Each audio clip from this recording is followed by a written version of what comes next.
We're tracking further developments at this time from Southeast Asia.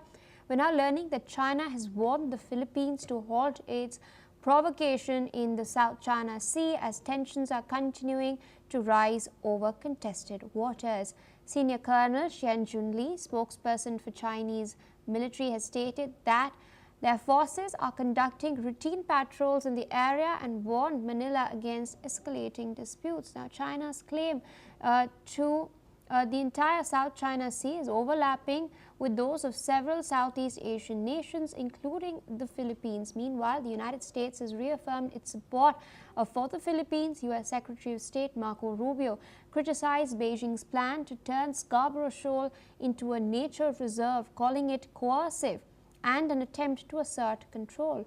Rubio also urged China to respect the 2016 court ruling that found its actions unlawful under UN clause. With us on the broadcast still is William Yang. Thank you for staying put.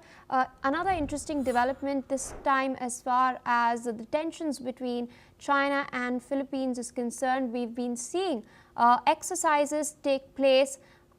Japan was involved as well as the US and the Philippines. Philippines is continuing its purchase of the BrahMos missile as well.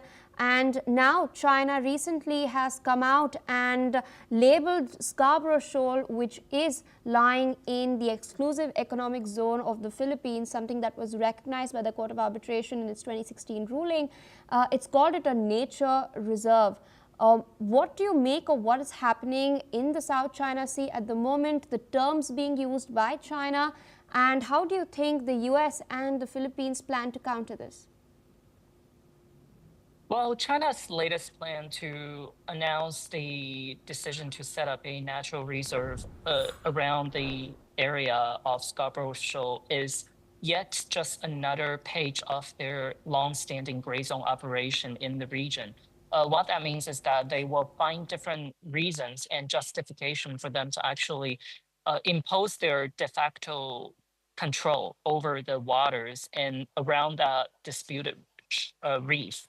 And we know that the Scarborough Shoal and the surrounding waters are traditionally very important fishing grounds for Philippine fishermen. And that has also become a contentious area where they have consistently been pushed away by the Chinese Coast Guard or face very aggressive approaches or incursions that is initiated by the Chinese Coast Guard. And I believe Beijing is trying to test the US commitment and responses to its military support and responsibility with the Philippines because they are treaty allies. And we immediately saw Marco Rubio that came out to condemn the Chinese decision and the plan and characterize it as coercive. And so it will be interesting to see how Beijing responds or whether Beijing actually proceeds with the implementation of this nature reserve zone. And as you alluded, it is not only just the Philippines that has territorial claim over that area of the South China Sea. In fact, Taiwan also is a claimant state to that particular reef or the surrounding waters. So it will be also very interesting to see whether these like-minded democracies decide to work together and use their collective weight to push back against China, or is China actually able to actually proceed with their plan without much resistance coming from the US and its allies? All right, with that, I would like to thank you for taking out time speaking.